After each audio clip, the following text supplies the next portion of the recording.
chance to listen many numbers. This is also 50 show today.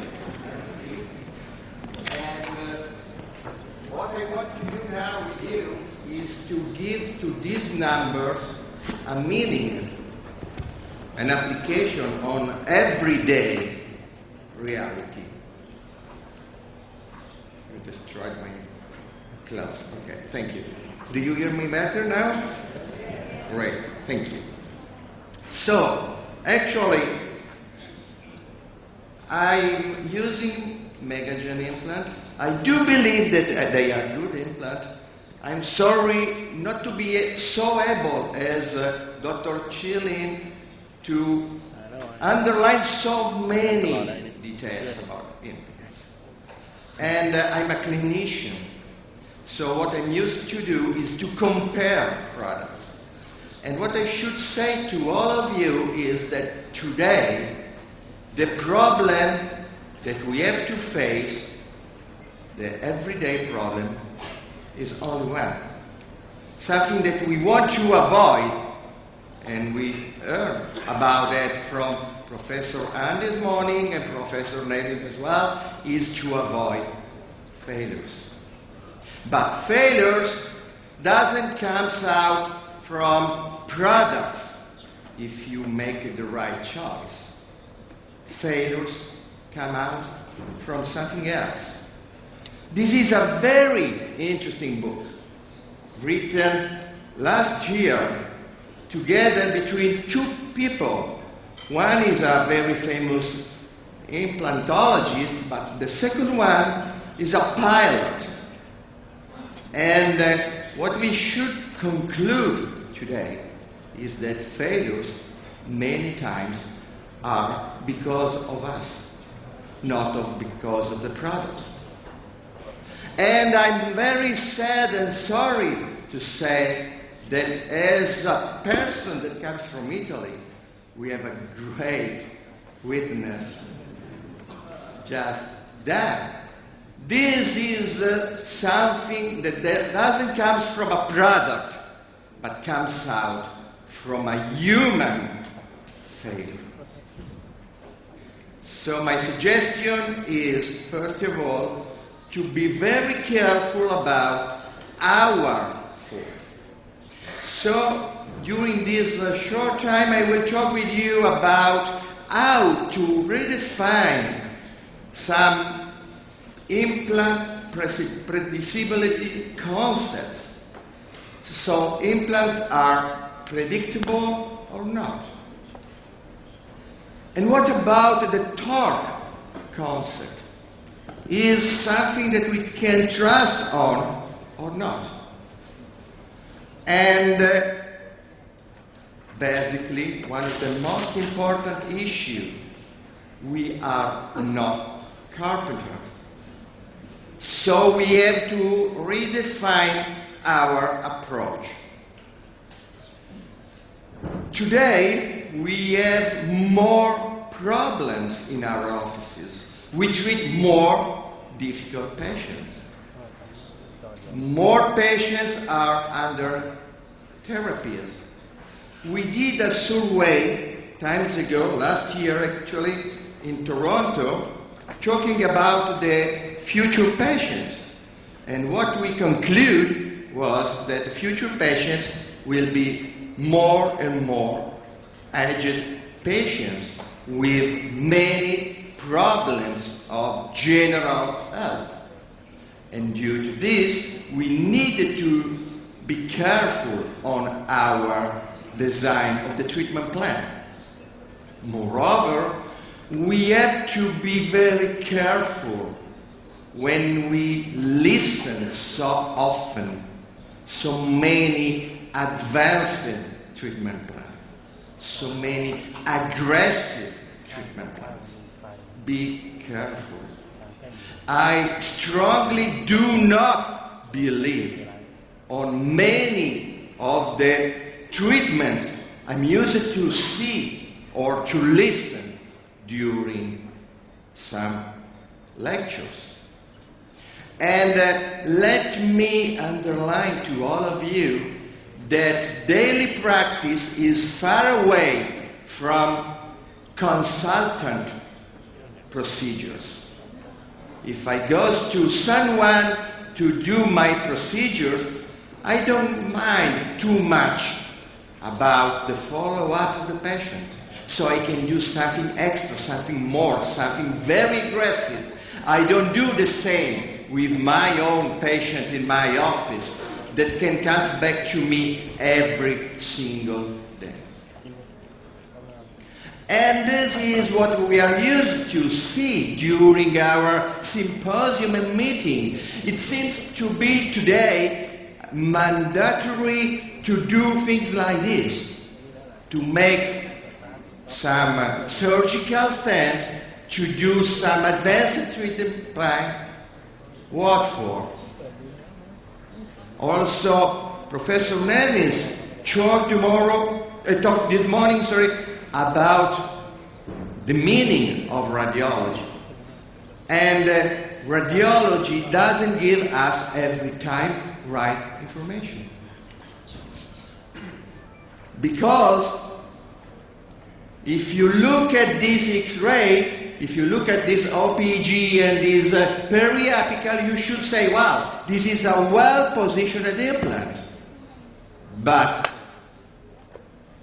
that's not true. So, as every day, the reality sometimes is far away from what we can see.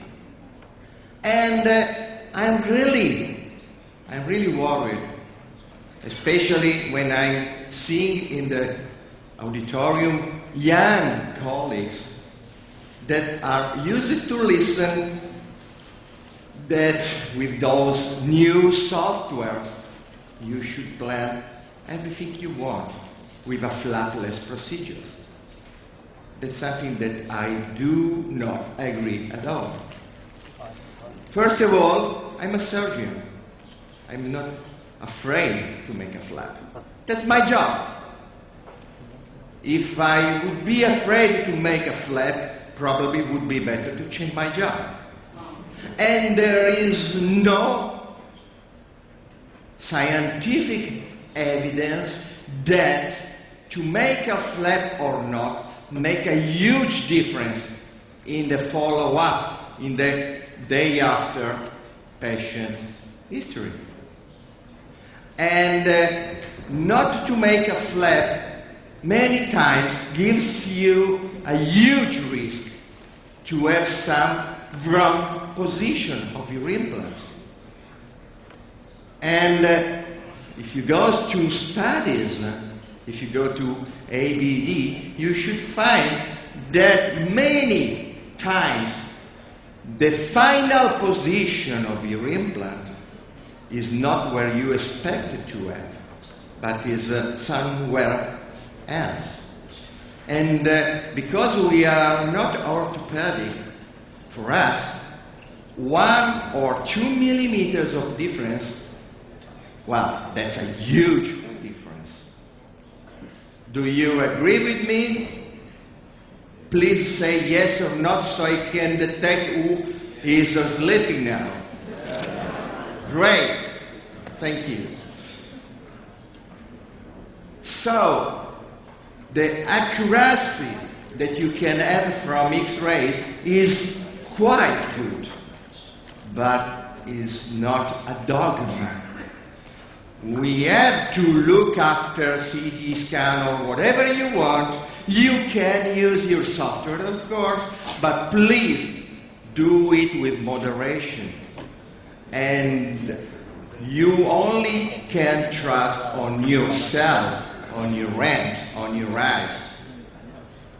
I've been so many times shocked about the difference I detected between X-rays and reality when I open the flap. And many times it's simply because of the inclination. Try to follow me despite the post-random moment. If you want to make a measure of the distance between the ridge and the channel and the nerve here. Do you agree with me that the number, the millimeters, can be totally different if you take the yellow or the red line? It's a matter of inclination. So, you can have the most advanced software. You can have the most advanced CT scan. I don't want to go too deep inside the difference between cone beam or whatever. That's not the issue. The issue is that if the radiologist is not so careful on placing the jaw of the patient in the same line and perpendicular to the X-rays, then you will obtain a red line instead of the yellow line. That means something wrong. And those comes out from the studies. Something wrong means 1.1 to 1.2, 1.3 millimeters of average of difference. Average means sometimes less than 1, sometimes more than 2. Right? And if I think that the alveolar nerve is there, and I take my measure, and I'm sure to be away of 1 millimeter, and this is the problem, and maybe I have 2 millimeters of mistake, well, that's a huge problem. And the same with angulation. So, there is any reasonable meaning of trusting so much on those new suggestions, on those new procedures, if you have sometimes something like this as a final result. There is no motivation. And if this patient was before a normal patient to be treated, now it's a mess. Do you believe or not? And there is any reason for doing that. So, to avoid failure means to do the right diagnosis. That's the first step of our job. And the second one is to define the right treatment plan. And because we are talking about implant, once again, I was impressed by my previous colleague presentation, so detailed about numbers. But may I summarize the concept that is, we have to define what is primary stability. And that's not a new concept. Primary stability was started to be studied in 1917. And Neil Meredith was one of the first persons in the world. He was used to work very close to Professor Branemark to talk about primary stability. And this is a sample of primary stability during the dinner between Meredith and me. We were not so stable after many bottles of wine.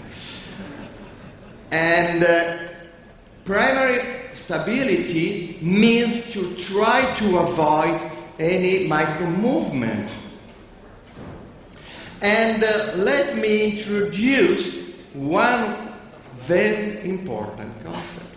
When I started to work, that was some years ago, I was much more concerned about torque.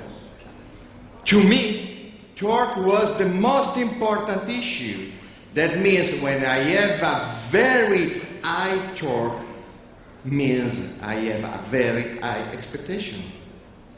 Today, I totally changed my approach.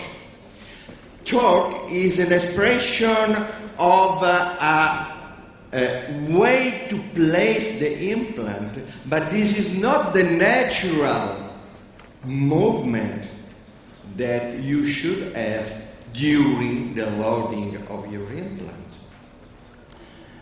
And now we have the implant stability quotient, the name is ISQ, and ISQ is not linked at all together with torque. So it's funny because you should have a 30 Newton insertion torque with the same ISQ than 100 Newton torque. Once again, because we are talking about two totally different parameters. And we have to reduce the micro movement, not necessary to totally avoid it. That's something new for us that comes from a very old concept of orthopedic treatment. So, if you have a good torque during your insertion, but if you don't have a very good primary stability, then you can have a failure. And failure is what we want to avoid. And that's why, when we started with Brannemark's concept many years ago, Brannemark suggested us to wait, to keep a waiting time that was 3 months for the lower jaw, 6 months for the upper jaw, due to the idea to avoid any micro movement, any loading during the osseointegration time. Nowadays, we try to speed up our treatment, and that's why we try to make this waiting period shorter. So how we can define the primary stability? Well, the primary stability is a mechanical friction between implant and bone. And primary stability is something that you achieve when you place your implant, waiting for the secondary stability. That is not anymore a mechanical retention, it is a biological retention. So actually, you have a period, a dangerous period of 3 weeks, and during those 3 weeks, you are losing the primary stability and you have not already the biological stability. So when you listen about immediate loading, delayed loading, or whatever you can listen about, please simply keep in mind that when you place your implant, you have a mechanical stability that gives you good or bad primary retention. After that, due to the surgical procedure, you will have a decreasing of stability, waiting for the biological retention that will give you the secondary stability. Let's talk about torque. Torque is not necessarily correlated with implant stability. Not at all. And torque is a result between many different issues. Something like the cutting friction, the shape of the implant, the dimension of the implant, if the implant is weight or not, if you have blood or not. Many different things combined it together, gives you a final dimension, a final number of torque that is once again not linked at all with primary stability. And plus, you have to keep in mind that the torque is really linked with the dimension of the implant. The double of the dimension of the implant means 2 per 2 of torque. So if I have a 20 Newton torque for placing, let me say, a 3 millimeters of diameter implant, I will have, placing a 6 millimeter implant with the same shape, same condition, same patient, 2 per 2 of the torque. So it will not be 30 anymore. Okay? But it will be 60 with the same condition. And that's one of my points, my suggestion to all of you, to talk with your companies, with the companies that gives you implants, because companies still insisting to explain to us that the torque insertion of this system is that number.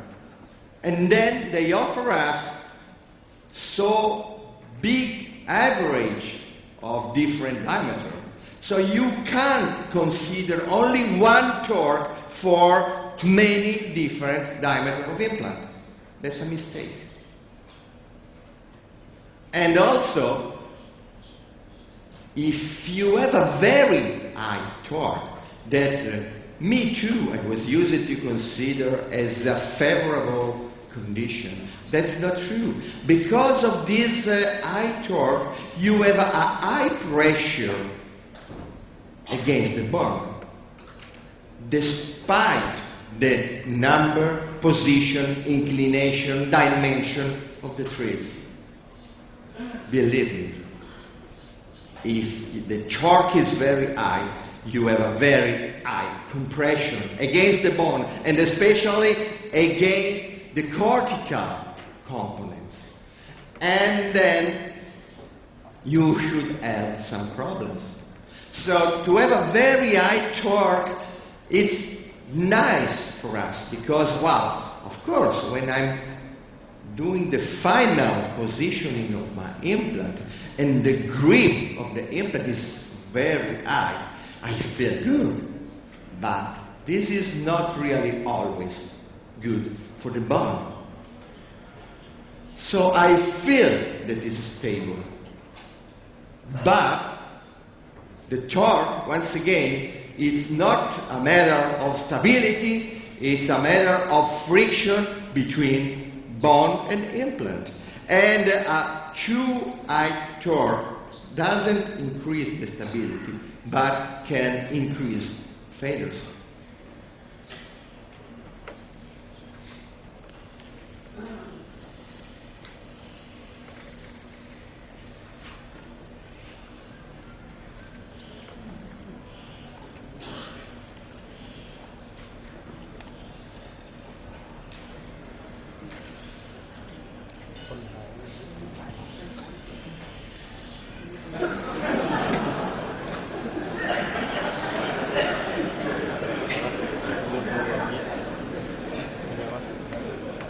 So, to point on torque today is not really the best solution.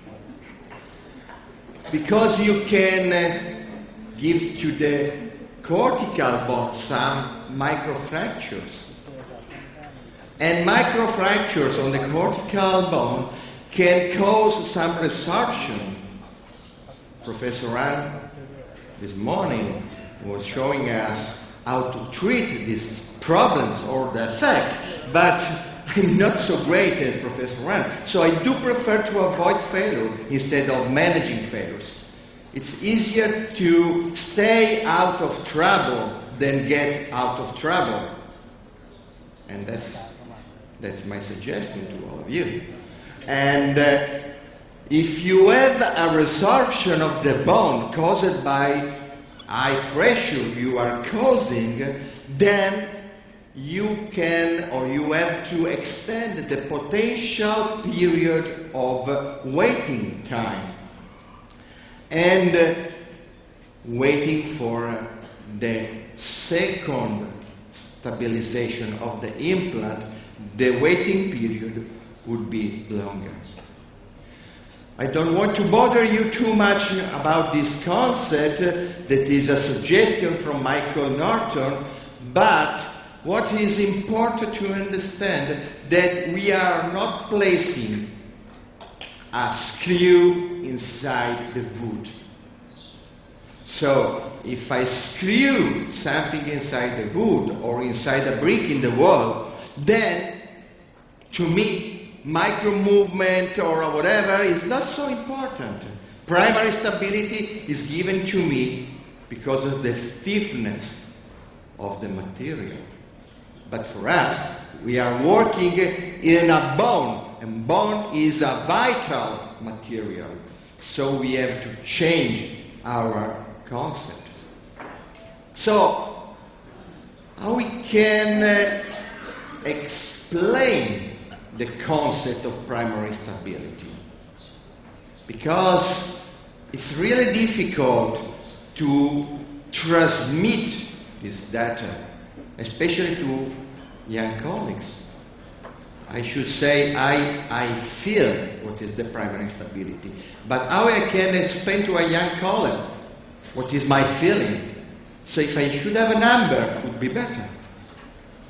This is an article I published times ago, and briefly the frequency of resonance is a more objective way to obtain a number, not only to express the primary stability, but also to be detected in several different moments. That's something that you cannot have with torque. Torque is data that you have only during the insertions. Do you agree? Some colleagues or some studies trying to explain to us that the torque is important because if you apply the control torque, you can see how well integrated is the implant. Wow. So that means that I put the implant, I wait the right period, I wait for the healing, and then to see if the implant is well integrated, I take it out. And then I should say to the patient that the implant was perfectly integrated. Wow, that's great. So I can come probably to a symposium, but probably without my patient. So the frequency of resonance is something like of a tuning fork. That means to measure the frequency. And this is the story of this product. This is how it looks like. And briefly, this is how it works.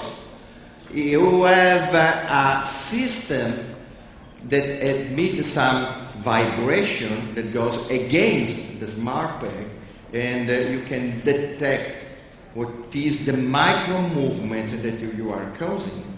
And you see, you attach the smart peg, then you detect in several different positions, and you can obtain some numbers. And just to show you a single simple case, when you place your implant in a poor bone, like a D4 bone in the upper jaw, in a distal side, first of all, I'd like to have some good drills that can give me some bone just in case of need. And then, just to show you very quickly, this is a normal modified Summers technique procedure of the osteotomy technique. Then I move the final position of the cortical bone, the cortical floor of the sinus away, and then the probe goes deeper, and then I can place my implant, And yes, of course, I can check with the torque, the insertion torque, and that's a good value. I'm happy for that. But that's something that I only can detect now, not anymore in the future. So what I can do now is to check with the hostel. This is the smart peg in position, and then I will detect the numbers from several different positions. And according to the numbers I will get, then I will decide if the implant is well positioned with a good primary retention, not talking anymore about torque, and I will check this value along the healing time, as Dr. Chilling shows you. And briefly, one of the reasons why I do prefer to work with MegaGen implants, sometimes with any reach, is because of the larger diameter of one of the three that gives me the opportunity to have a better primary stability. Many times I had colleagues relating to me, patients, with this problem. This is not a sinus lift. This is a funny way to place implants. And that happens because maybe you try to force the implant and you have no primary retention.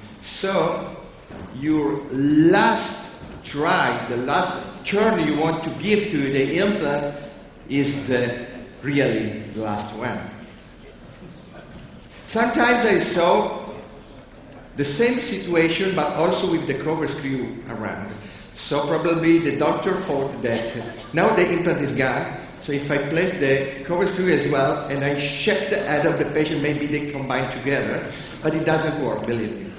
So, in order to avoid this great treatment, to have a wider diameter of the last or the apical treat gives you a great primary retention, not forcing too much against the cortical bone. And because of that, you can check the primary stability during the positioning of the implant, before the final prosthesis, and you can check if you are in the right direction or not. What is important to remember is that if you have a very good and high primary stability at the beginning, you will not expect to have a huge increasing of primary stability later on.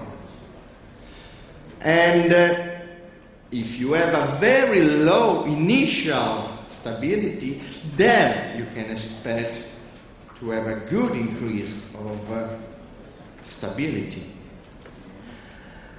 And of course, if you have the ISQ lower than 65, it means that you have to take attention. One more thing that I want to point it out with you is that you don't have any linear correspondence between numbers. So, if you move from 60 to 7 of ISQ, you can see that the micro movement is tremendously reduced. So there is not a linear correlation. So the difference between 60 and 70, it means a lot.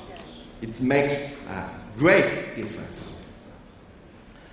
And I think that we don't have to go too much inside the concept of the Young's models, but what is important to understand is that bone implant contact is, once again, not one of the most important issues, because it's combined with the stiffness of the material.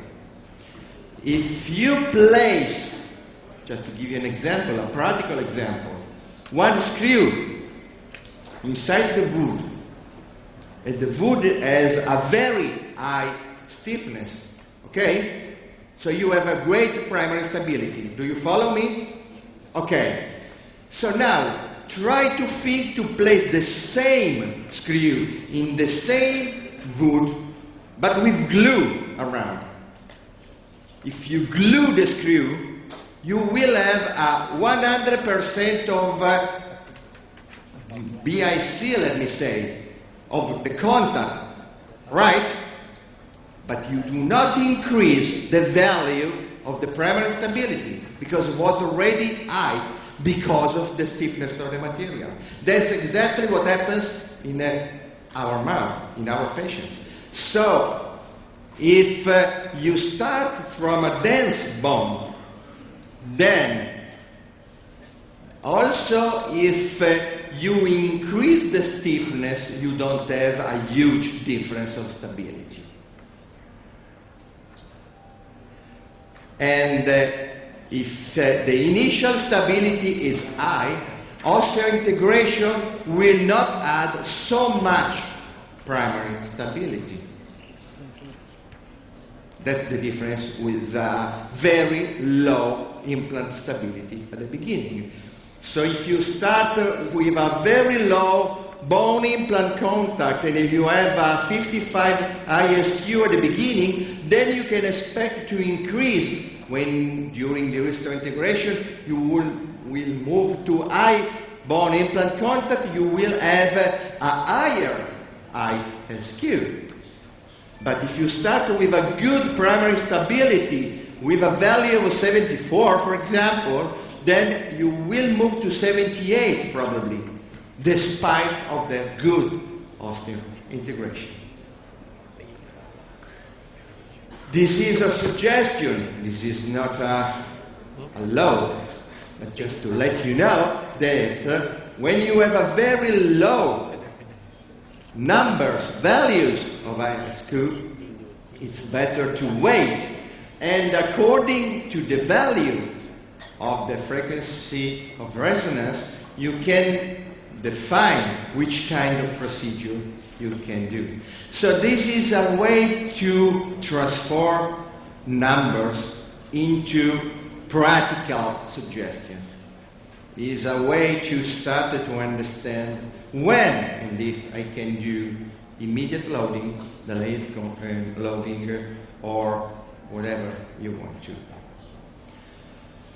And of course, if after the implant positioning, I'm starting to have a decrease of the value of the ISQ, that is early warning.